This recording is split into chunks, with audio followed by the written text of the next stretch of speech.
నమస్తే సర్కార్ ఇండియాకు స్వాగతం. తిరువూరు నియోజకవర్గం ఏకొండూరు మండలంలో ఎన్టీఆర్ జిల్లా సిపిఐ కార్యదర్శి దోనిపూడి శంకర్ కిడ్నీ బాధిత తాండాలలో పర్యటించారు.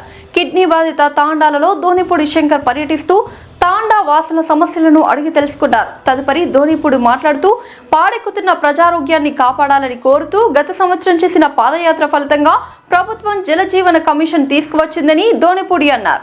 ఏకొండూరు మండలంలో అనేక తాండాలలో పైప్ లైన్స్ ఏర్పాటు చేయడం జరిగిందని, నత్తనడకన పనులు సాగుతున్నాయని, ఇప్పటికే కూడా ట్యాంకర్ల ద్వారా వచ్చే మంచినీటిని మాత్రమే తాగుతున్నారని, నాసిరకం పనులు జరుగుతున్నాయని, అవినీతి చోటు చేసుకుందని, జలజీవన మిషన్ పైపులపై ఎలక్ట్రిక్ స్తంభాలు వేయడం ఏమిటని దోనిపూడి ఆగ్రహం వ్యక్తం చేశారు. కిడ్నీ వ్యాధిగ్రస్తులను ప్రభుత్వం ఆదుకోవాలని దోనిపూడి కోరారు.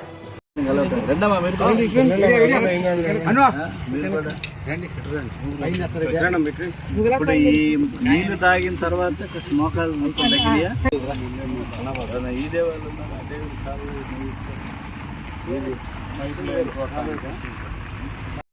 ఎక్కడికి వెళ్ళినా మంచి ఇప్పుడే వెంటనే